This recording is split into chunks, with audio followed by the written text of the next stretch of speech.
But So we'll be solving 2 more questions from the solved examples, post which we'll move to the back questions, solve a few and then rush back to the solved example. मतलब basically हम लोग यहाँ फिर से ठीक है थोड़ा crop करना पड़ेगा.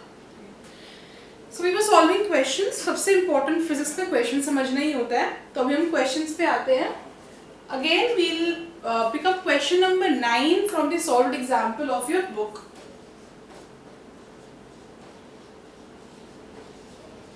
ओके फटाफट करते हैं ठीक है, क्योंकि अब हमें समझ में आ गया है कि क्वेश्चन क्या पूछेगा. क्वेश्चन होगा pressure is equals to force by area, और ये फोर्स कौन सा वाला फोर्स होगा? थ्रस्ट वाला फोर्स होगा, है ना. इसी कॉन्सेप्ट पे सारा क्वेश्चन दिया रहेगा. तीनों में से 2 दिया रहेगा और 1 निकालने के लिए बोलेगा आपको. इतना ही है.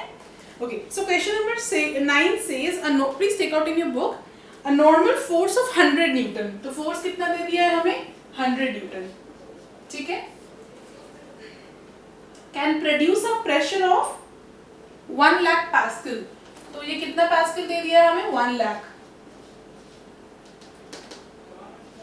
ठीक है. Calculate the area in centimetre square.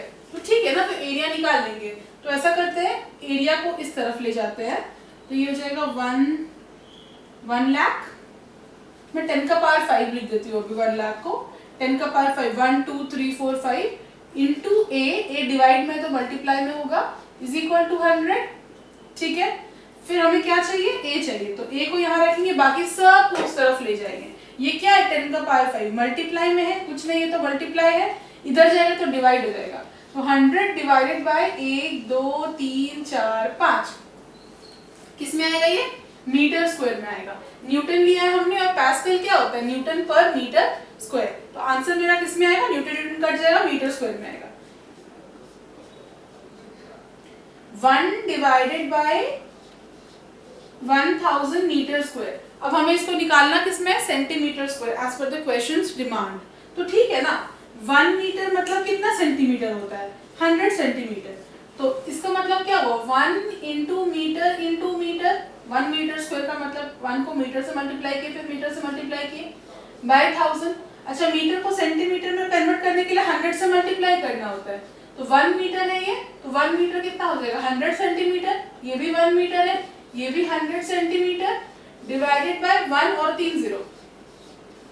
अब सब काटो, 2 3 कट गया. कितना जीरो बचा? 1 zero. 1 into 10 into 1 again 10 centimetre into centimetre centimetre square. तो तुम्हारा आंसर आ गया. ठीक है. क्वेश्चन 10 में जाते हैं. So question 10 says a force of 10 Newton. तो फोर्स दिया है हमें, कितना दिया है? 10 न्यूटन. ठीक है. acts normally on a surface area of 0.2 meter per second square. Sorry, per square 0.2 meter square. तो ठीक है ना, प्रेशर निकाल लेते हैं. प्रेशर क्या होता है? Force by area. ये न्यूटन में एसआई यूनिट, ये एसआई यूनिट, कोई लफड़ा ही नहीं है. 10 डिवाइडेड बाय 0.2, पॉइंट हटाया, 10 से मल्टीप्लाई किया, 2 1 जा 2 5 जा 50 न्यूटन. ऊपर में क्या था? न्यूटन. नीचे क्या है? Metre square. न्यूटन पर मीटर स्क्वायर. अच्छा, न्यूटन पर मीटर स्क्वायर को क्या बोलते हैं? पास्कल. आंसर आ गया 50 पास्कल. So easy. ठीक है. अच्छा, okay. Now come to question number 11. ठीक है. क्वेश्चन 11 ये बोलता है कि एक लड़की एक जूता पहन के खड़ी है. She is wearing a heel और उसका डायमेंशन दिया हुआ है. So the dimensions of heel of shoes of a girl weighing 45 kgf. अच्छा, अभी न्यूटन का यूनिट नहीं दे रहा है फोर्स का. किसका यूनिट दे रहा है? kgf का. तो ठीक है ना, हम लोगों को क्या, हम लोगों को तो पता है वो यूनिट के बारे में. So will solve question 11. यहाँ पर फोर्स न्यूटन में नहीं दिया, kgf में दिया. कोई दिक्कत नहीं है. फोर्स कितने में दिया हुआ है? 45 kgf है उसका वेट. वेट मतलब ये क्या होता है? फोर्स, है ना. Weight is a kind of force. ठीक है. और उसका जो शूज का डायमेंशन है, तो जैसे वो अगर से शूज पहन रही होगी, तो ये जो हील है ना, हील, उसका जो डायमेंशन है that is given as 1.5 centimetre.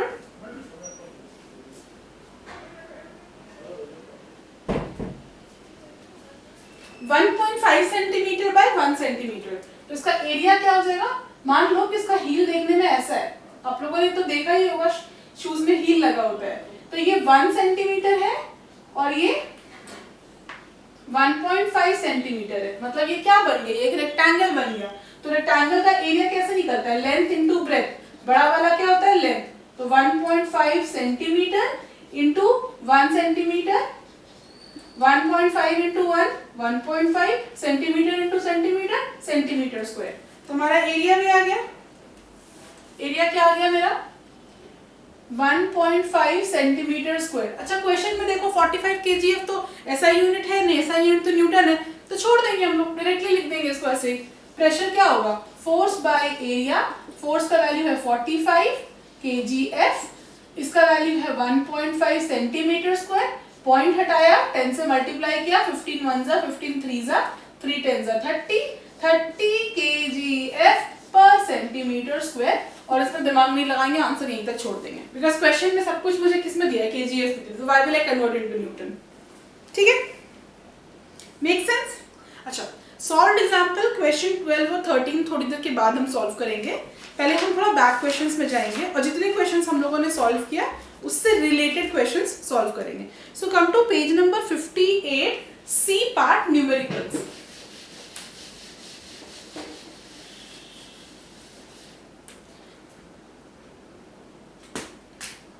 अभी हमारे पास बहुत टाइम है, 4 महीने सिलेबस कंप्लीट करने के लिए, इसलिए सारे क्वेश्चंस करेंगे और धीरे धीरे करेंगे, सो दैट जब एग्जाम में आए तो we are able to get 100 out of 100। Okay, so we will come with part C of the exercise numericals. ठीक है, पहले 4 को हम लोगों ने कर लिया था in a force unit. Now we will move on to question number 5. Okay, so question number 5 says a normal force of 200 Newton. तो पहले अपना मैजिक फॉर्मूला लिख लेते हैं, P is equal to F by A, उसी पे सब कुछ काम बनेगा। नॉर्मल फोर्स है, नॉर्मल मतलब परपेंडिकुलर, हमें परपेंडिकुलर वाले फोर्स से ही मतलब, क्योंकि हमें थ्रस्ट से मतलब है। ओके, फोर्स कितना दिया है? 200 न्यूटन, तो फोर्स की जगह पे 200 न्यूटन बिठा देंगे। Acts on an area of 0.02 metre square, find the area in pascal. Pascal मतलब न्यूटन पर मीटर स्क्वायर। एरिया दिया है 0.02 मीटर स्क्वायर, पॉइंट हटाएंगे 1 2 इनटू 100। ओके, 2 1 जा 2, 2 100 जा 100 इनटू 100, 1 2 3 4 न्यूटन पर मीटर स्क्वायर। इसी को क्या बोलते हैं? Pascal. Easy, 10,000 pascals. Next question, question number 6. Find the thrust required. Thrust मतलब क्या पूछ रहा है मुझसे? फोर्स पूछ रहा है, यही तो मेरा thrust होता है। ठीक है, मतलब क्वेश्चन में फोर्स नहीं पता, इसको फाइंड करना है। To exert a pressure of 50,000 pascal, तो हम लोग प्रेशर की जगह पे क्या डालेंगे? 50,000 pascal, यानी 50,000 Newton per meter square on an area of 0.05 meter square. So area is 0.05 meter square. ठीक है, P क्या होता है? F by A, तो F क्या होगा? एरिया डिवाइड में इधर जाएगा तो मल्टीप्लाई में हो जाएगा, तो P इंटू A करेंगे तो मेरा क्या आ जाएगा? F, P का वैल्यू कितना दिया है? 50,000। एरिया देखो, ये भी न्यूटन पर मीटर स्क्वायर ऐसा यूनिट में है, ये भी मीटर स्क्वायर ऐसा यूनिट में है, जब फोर्स भी निकालेंगे तो आंसर किस में आएगा? न्यूटन में, ऐसा यूनिट में। एरिया कितना दिया है? 0.05। अच्छा, पॉइंट हटाएंगे तो नीचे में कितना 0? 1 2 इज इक्वल टू F, 1 2 1 2 5 5 जा 2500 न्यूटन इज माय आंसर। अच्छे से इजीली क्वेश्चंस बन रहे हैं ना? Okay. Now we'll move on to question number 7. So I'm rubbing this part off.